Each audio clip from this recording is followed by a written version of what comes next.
और उससे ज्यादा ऊपर कोई चढ़ ही नहीं सकता। यहां तक शास्त्रों में गायन है कि उसकी जो यादगार शिवलिंग है उसका आदि और अंत देखने के लिए कहते हैं ब्रह्मा को और विष्णु को तैनात किया। ब्रह्मा जी ऊपर गए चढ़ करके शिवलिंग में और विष्णु जी नीचे गए और कहीं भी उन्होंने आदि अंत नहीं पाया और वापस आ गए। हमें कहीं भी उसका आदि अंत नहीं मिला। ऐसे ही एक वाक्य कंपिल में भी हुआ है हिस्ट्री में। कालेश्वरनाथ मंदिर सुना होगा, देखा होगा। कालेश्वरनाथ मंदिर में जो अर्घा है वो गड्ढे में है और उसमें नीचे गड्ढे में शिवलिंग रखा हुआ है। उस शिवलिंग की गहराई को खोदने के लिए किसी अंग्रेज ऑफिसर ने ऑर्डर दिया कि इसकी गहराई निकालो कहां तक है। जहां तक खोदते गए और ही ज्यादा चौड़ा होता चला गया।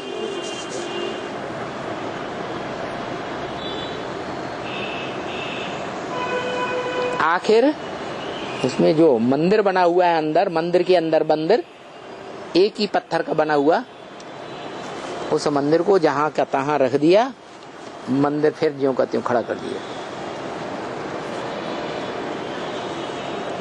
माना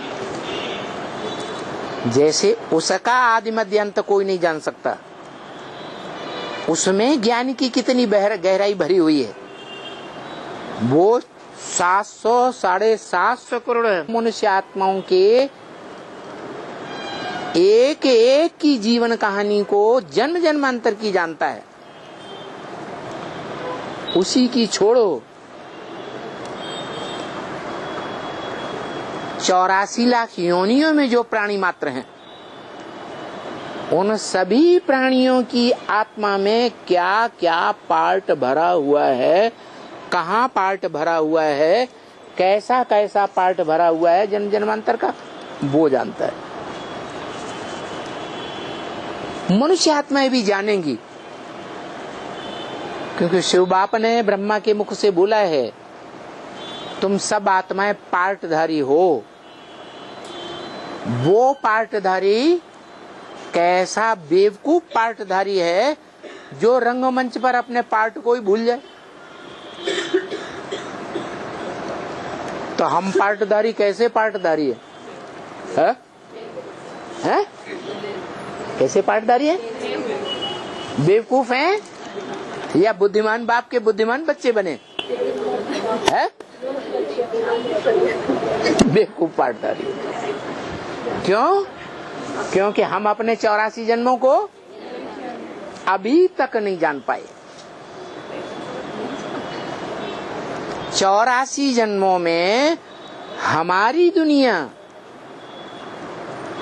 कितनी कितनी मनुष्य आत्माओं के बीच किस किस जन्म में हमने कैसा कैसा किसके साथ संपर्क किया, हमको पता नहीं। 84 जन्मों में इंद्रियों के साथ जो अनेक प्रकार के संबंध जोड़े जाते हैं, अनेक प्रकार के संबंधी बनते हैं जन्म जन्मांतर में, वो कौन कौन मनुष्य आत्माएं हमारे संबंध में आई, वो हमको अभी तक पता नहीं। तो नहीं पता है तो हम पार्टधारी बेवकूफ या होशियार है? फालतू ऐसे ही कोई किसी को टाइटल दे दे, नहीं आप हीरो पार्टधारी है, और वो स्वीकार कर ले हाँ मैं हूं हीरो पार्टधारी, तो मूर्खता है कि नहीं है? ये तो बड़ी भारी मूर्खता हो गई। ऐसे बहुत हैं एडवांस ब्राह्मणों की दुनिया में जो कह रहे थे, महाराष्ट्र में भी कहते सुना हुआ, कहते सुने गए कि हमारा पार्ट शिवाजी का पार्ट। 2, 4, 6 साल कहते रहे सबके सामने, कोई ने नहीं माना तो टूट गए ज्ञान में से, हो गया शिवाजी का पार्ट। जबकि शिवाजी का नारा था देहम वा पातयामि कार्यम वा साधयामि। देह भले छूट जाए, लेकिन जो ब्राह्मण बने हैं हम ब्रह्मा की संतान, वो ब्राह्मण पने का कर्म हम पूरा करके छोड़ेंगे। क्या? ईश्वरीय ज्ञान लेंगे और ईश्वरीय ज्ञान सारे संसार को देंगे। काम पूरा किए बगैर ही खत्म हो गए। तो क्या करना है? कहाँ जाना है? श्री कृष्णपुरी में। कौन सी श्री कृष्णपुरी में जाना है? पुरुषोत्तम संगम युगी कृष्णपुरी में जाना है, जहाँ कृष्ण बच्चे का जब प्रत्यक्षता रूपी जन्म होता है तो बच्चे के साथ साथ बाप भी प्रत्यक्षता रूपी जन्म लेता है। बाप और बच्चे का जन्म इकट्ठा है, न कि दादा लेखराज वाली आत्मा का जन्म और शिव बाप की आत्मा का प्रत्यक्षता रूपी जन्म इस संसार में इकट्ठा होगा। बर्थ पाउंड जयंती किसकी है? शिव बाबा की। बाकी सबकी जयंती बर्थ नाटे पहने। इसलिए मुरली में बोला इस शरीर की जयंती नहीं मनानी है तुम ब्राह्मणों को। शरीर का जन्म दिवस नहीं मनाना है। भले मनाना ही है तो जब ज्ञान में आए थे तुमने अपनी आप आत्मा को बेसिकली पहचाना, आत्मा ज्योति बिंदु के बाप को बेसिकली पहचाना। उस दिन को याद करो, वो जयंती भले बनाओ, लेकिन देह की जयंती नहीं मनानी, क्योंकि देह विनाशी है और देह का बाप भी विनाशी है। और हमको आत्मा को जो जन्म मिला, पहचान मिली जिस दिन, वही हमारी आत्मा का जन्मदिन।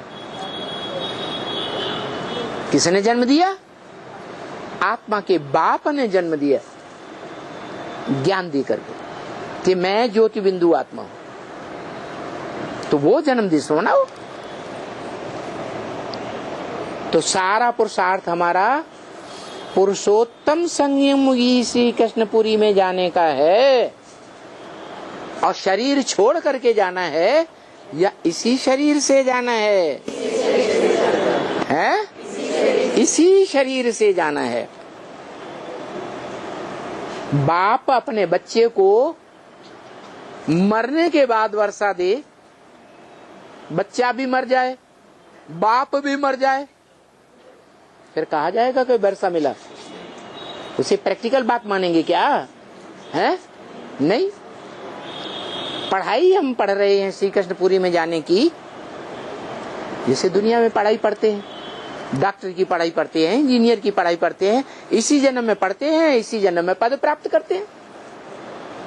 तो ये ईश्वरीय पढ़ाई कैसी कि पढ़ाई यहाँ पढ़े और पढ़ाई का फल प्राप्ति अगले जन्म में पद पाएंगे?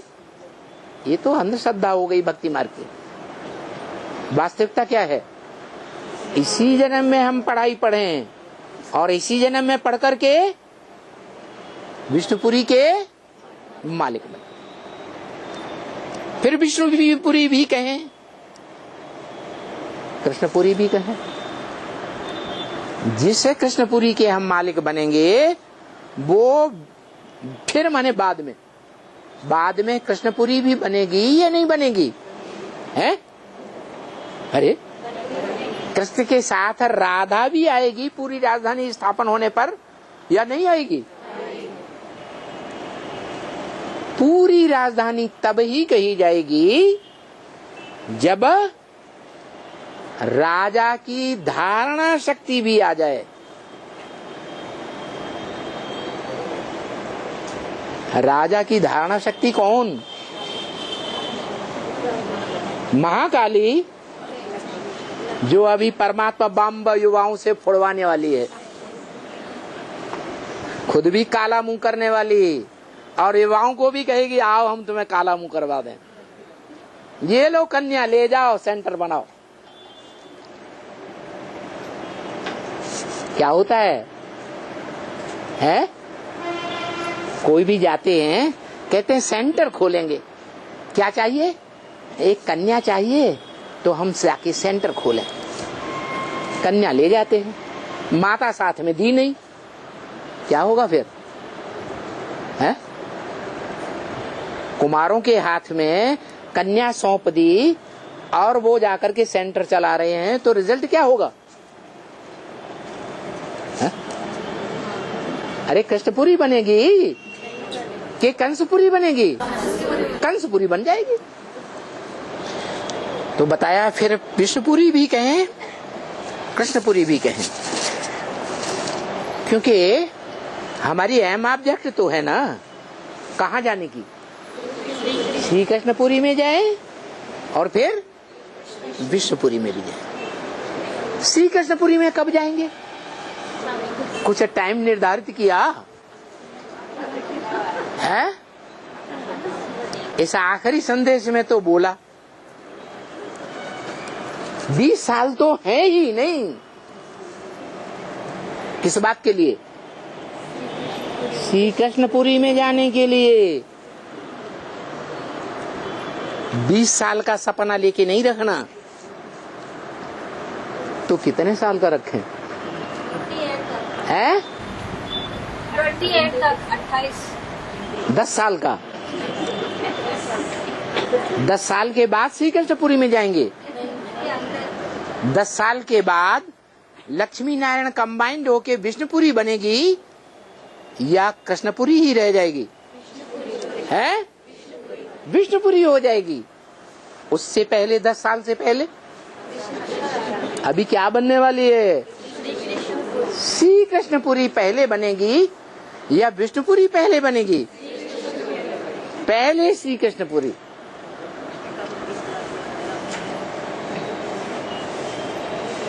तो हमारी एम ऑब्जेक्ट ये रहती है ना कि पहले हम श्री कृष्णपुरी में जाएं, फिर विष्णुपुरी में जाएंगे। तो एम ऑब्जेक्ट छोटे क्लास से लेकर के एकदम ऊपर में चले जाते हैं। वो बड़े से बड़ा इम्तिहान यहाँ है। क्या कहा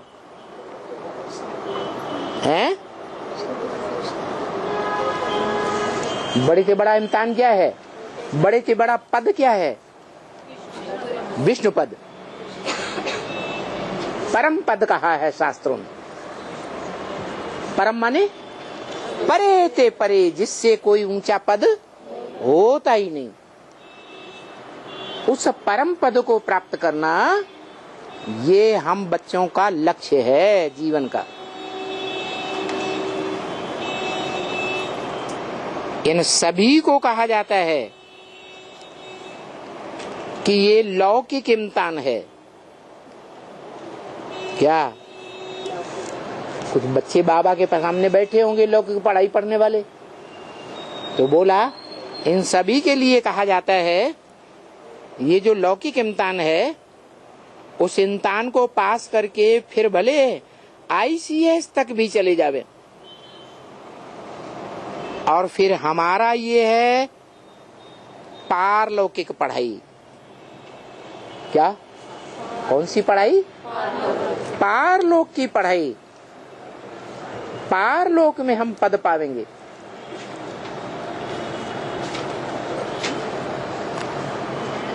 कोई नदी बहती है,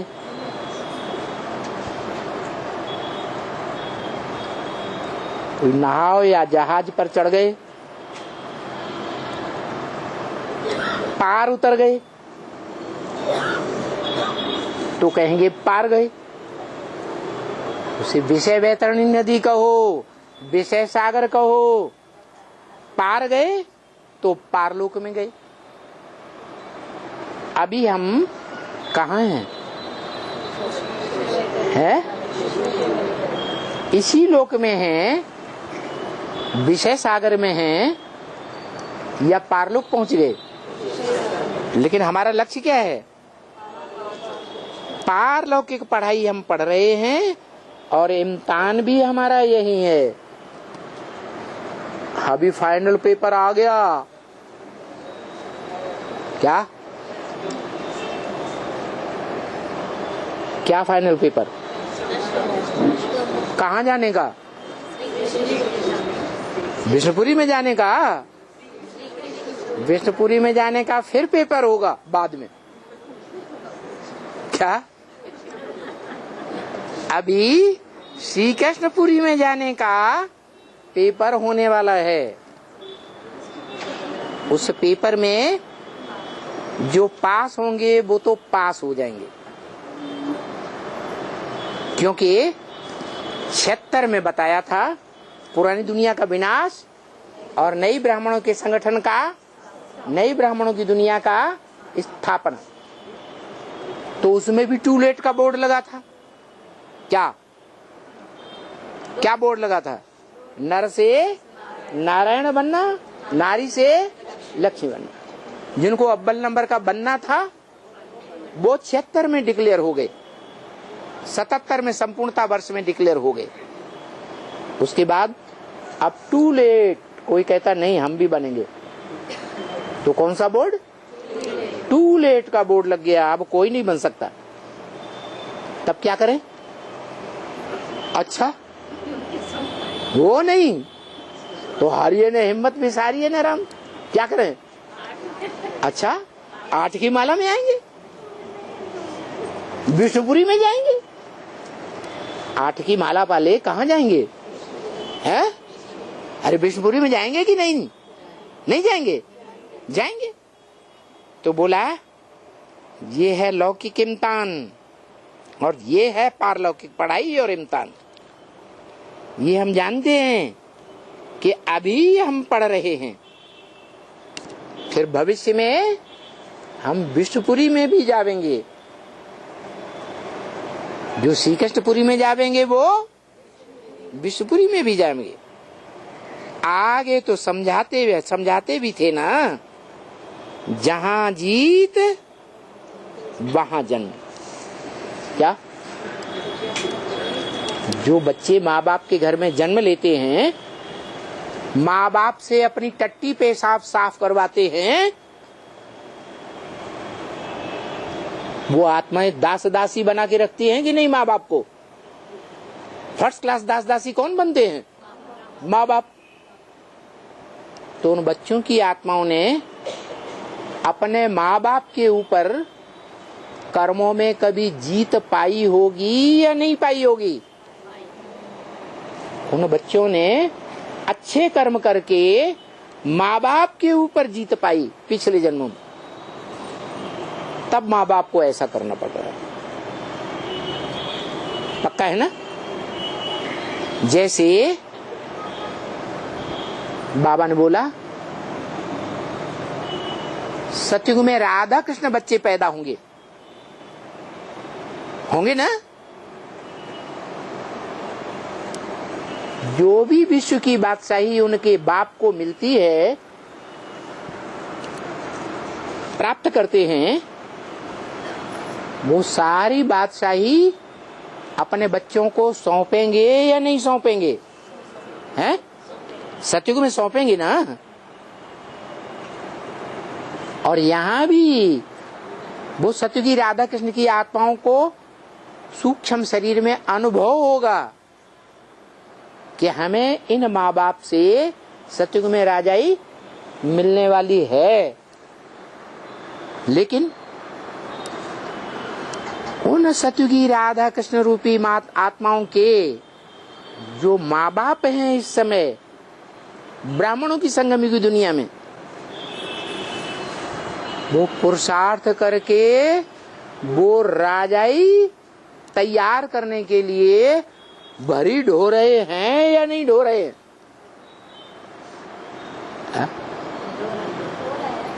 भरी ढो रहे हैं, धर्म के धक्के खा रहे हैं। क्यों? बेईमान के कारण। हाँ, पिछले जन्म में जो राधा कृष्ण वाली आत्माएं थी वो समझाती थी क्या ऐसा मत करो, विकार में न जाओ, फिर भी नहीं माना। अब उनका पद नीचा हो गया, कहीं गरीब घर में जाके जन्म लगे। तो फिर ज्ञान में आएंगे दोबारा। ब्राह्मणों का पुरुषार्थ कभी व्यर्थ तो जाता ही नहीं, भले शरीर छूट जाए तो भी अगले जन्म में फिर ब्राह्मण बनते हैं, पुरुषार्थ करते हैं। लेकिन जो भी पुरुषार्थ करेंगे वो राधा कृष्ण जैसे बच्चों के लिए 150-200 वर्ष का सुख देने के लिए राज्य स्थापन करेंगे, भरी ढोएंगे या नहीं ढोते हैं? है? राधा कृष्ण जैसे बच्चों ने चैन की बंसी बजा करके अपना पुरुषार्थ पूरा किया। है? कोई प्रकार की कठिनाई परेशानी हुई है? कोई धर्म के धक्के खाए? नहीं खाए। तो वो राधा कृष्ण वाली आत्माएं, दादा लेखराज ओम राधे वाली आत्माएं सतयुग में जो प्राप्ति करती हैं माता पिता से, वो माता पिता ने भरी ढोई या नहीं ढोई? है? भरी ढोई। बच्चों के लिए सभी माँ बाप क्या करते हैं? सारा जीवन भरी ढोते हैं, टट्टी पेशाब साफ करते हैं, पढ़ाते हैं, लिखाते हैं, सारे जीवन की कमाई उनके पढ़ाई लिखाई में लगाते हैं।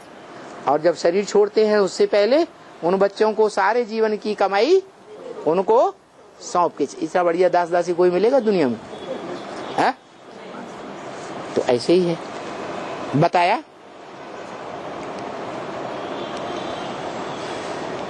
तो आगे तो हम समझाते भी थे कि जहां जीत वहां जन्म। क्या जन्म कहाँ होता है? उन्हीं माँ बाप रूपी आत्माओं के यहाँ जन्म हमारा होता है जिनके ऊपर पूर्व जन्मों में हमने जीत पाई। अभी तो जीत लायक बन रहे हैं। क्या क्या अभी क्या बन रहे हैं? जीत पाने लायक बन रहे हैं। कैसी जीत पाने लायक है?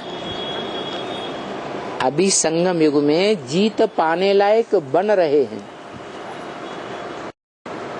बन रहे हैं, बनने वाले हैं या नहीं है? बन रहे हैं और बनने वाले।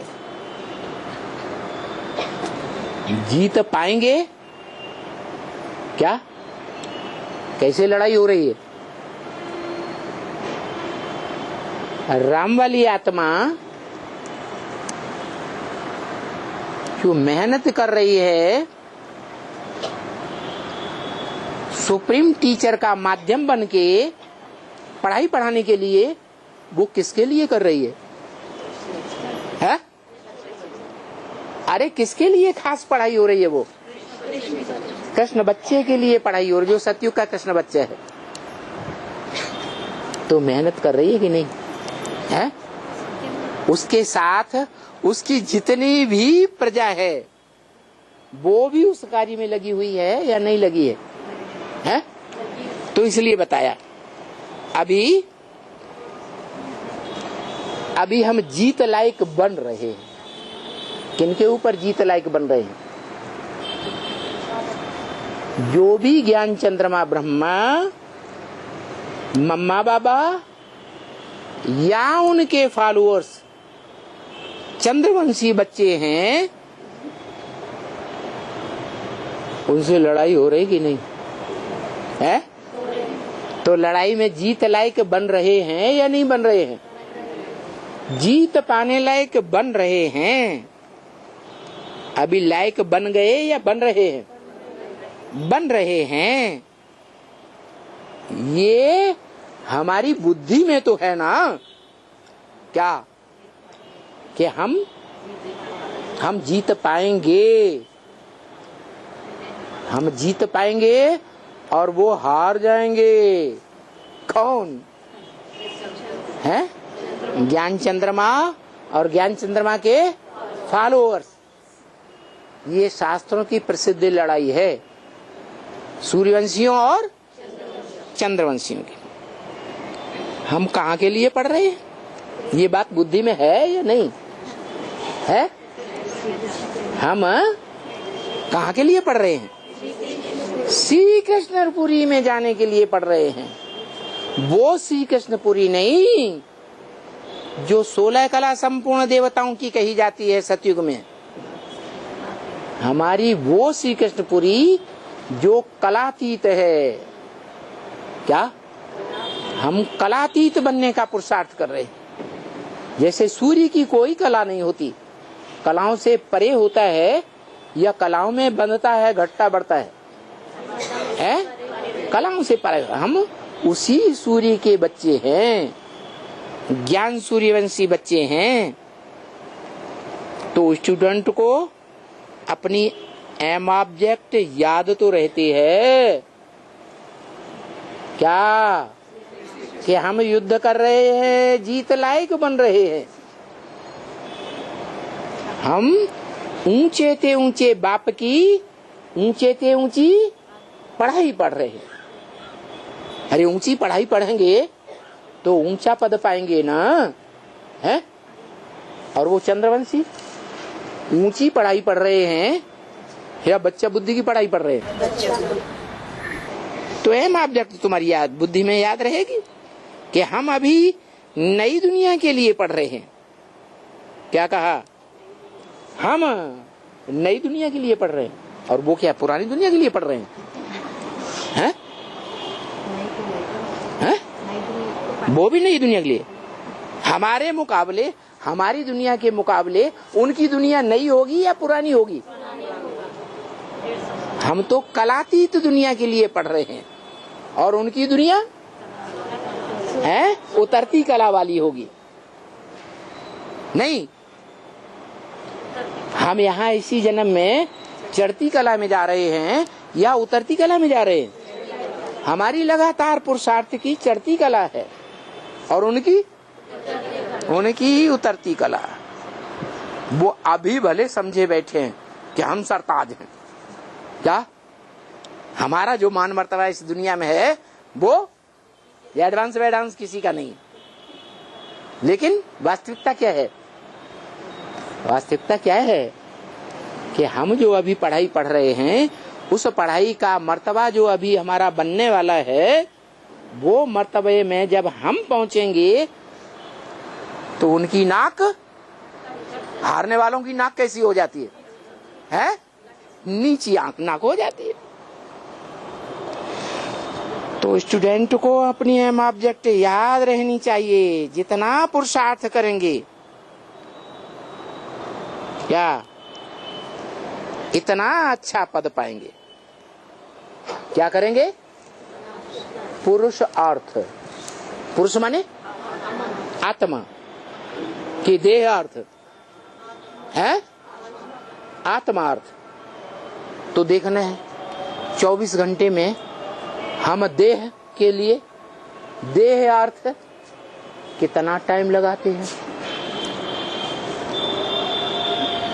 और आत्मा के अर्थ कितना टाइम लगाते हैं, कितना धन लगाते हैं,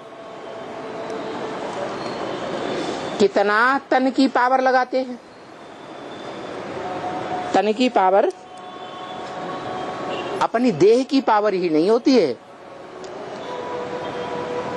जो बाल बच्चे हैं वो भी माता पिता की देह है कि नहीं है? माता पिता से पैदा हुए ना। अगर बच्चे माँ बाप के कंट्रोल में हैं तो उन बच्चों की ताकत भी कहाँ लगानी चाहिए? है ईश्वरी ज्ञान में लगानी चाहिए ना। तो तो जितना हम पुरुषार्थ करेंगे, माने आत्मा के लिए हम जितना करेंगे उतना अच्छा पद पाएंगे। और हमको पढ़ा भी कौन रहा है? हैं? हमको कौन पढ़ा रहा है? ऊंचते ऊंच, ऊंचते ऊंच कौन है? आत्मा है? अरे ऊंचते ऊंच आत्मा कौन है? शिव बाबा, बाबा, बाबा या बाप?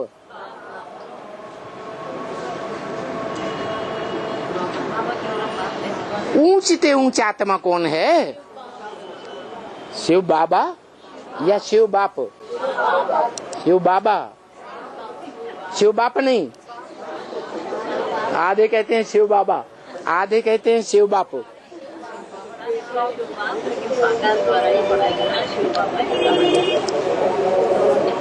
तो हमको बाबा पढ़ा रहा है। कौन पढ़ा रहा है? साकार निराकार का मेल बाबा कहा जाता है, वो पढ़ा रहा है।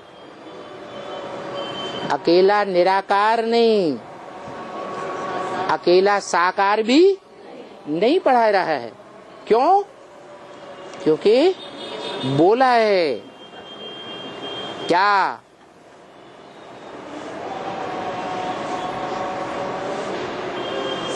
याद नहीं आया?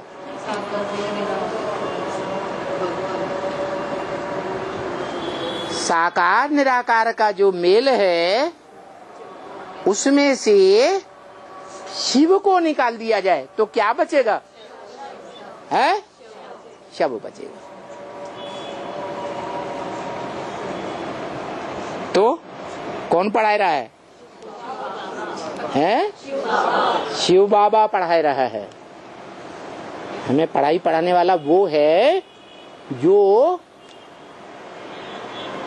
पुरुष अर्थ सारा कार्य करके तन से, मन से, धन से, समय से, संपर्क से टोटली सारी ताकत लगाकर क्या करता है? हैं? वो नहीं पढ़ाता है। शिव बाप ने जो पढ़ाया है वो पढ़ाई पढ़ा रहा है। उसने जो पढ़ाया है वो पढ़ाई पढ़ा रहा है। वो अपनी पढ़ाई पढ़ा रहा है क्या? है? किसकी दी हुई पढ़ाई पढ़ा रहा है? शिव बाप की पढ़ाई। इसलिए बोला आदम को खुदा मत कहो। आदम खुदा नहीं, लेकिन खुदा के नूर से आदम जुदा नहीं, अलग नहीं है। जो उसका नूर है वो ही आदम का नूर है।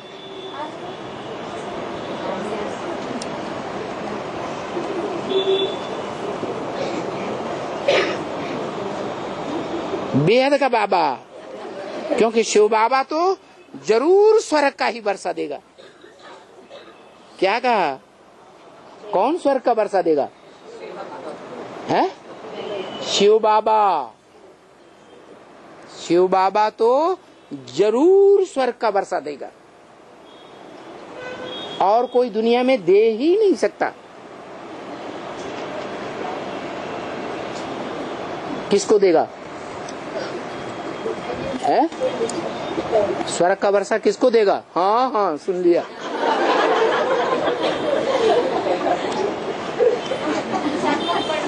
है? हाँ, सन्मुख पढ़ने वाले बच्चों को स्वर्ग का वर्षा देगा। तो स्वर्ग का वर्षा जिनको देगा वो तो महाराजा महारानी बन जाएंगे। अच्छा, महाराजा महारानी सारा स्वर्ग का कारभार नहीं संभाल सकते, तो जो राज्याधिकारी बनेंगे, राज्य का अधिकार लेने वाले बनते हैं ना, महामंत्री हैं, सेनापति हैं, होते हैं कि नहीं? उनके हाथ में सत्ता नहीं होती, वो भी हो गए। और बाकी प्रजा कहेगी हम स्वर्ग के अधिकारी हैं। हाँ, जैसे परिवार होता है, कुटुंब होता है, तो बाप कहता है मेरा कारखाना, बच्चा भी साथ में जाएगा बाप का। कोई पूछेगा उस बच्चे से अलग ले जा करके ये किसका कारखाना है, तो फख्र से क्या कहेगा, मेरा कारखाना है, मेरे बाप का कारखाना है। तुम क्यों पूछते हो, फख्र से कहेगा ना। आज की गवर्नमेंट में जो राजा बने बैठे हैं वो अपने बच्चों के लिए स्विट्जरलैंड की बैंक में जमा कर रहे हैं कि प्रजा के लिए जमा कर रहे हैं? तो वो उनकी प्रजा है वास्तव में। माने प्रकष्ट रूपेण जायते, जन्म लेने वाली, वो उनकी प्रजा है, वास्तव में प्रजा नहीं। वो अपने देह के बच्चों को ही अपनी प्रजा, अपना बच्चा मानते। और शिव बाबा हाँ, शिव बाबा अपनी सारी प्रजा को बच्चा मानता है। और जन्म जन्मांतर भी जहां भी शिव बाबा जाकर के पार्ट बजाएगा राजा का या महाराजा का, तो प्रजाजनों को क्या समझेगा, कैसे परवरिश करेगा, है बच्चों के समान। जैसे आज की दुनिया में देह के बच्चे की परवरिश देह के बाप करते हैं, ऐसे ही परवरिश करेगा। ओम शांति। कब आएंगे बाबा? इल्लंदु में सब पूरा हो गया बाबा। इल्लंदु अब कब आएंगे बाबा? सब लोग आपके लिए इंतजार कर रहे हैं और बहनों को भी नहीं भेजे हैं बाबा अभी तक। अरे क्या बताएं, कब आएंगे बाबा? चाहते हैं कि अच्छे से अच्छी इंचार्ज मिले, वो आपके यहाँ भेजें।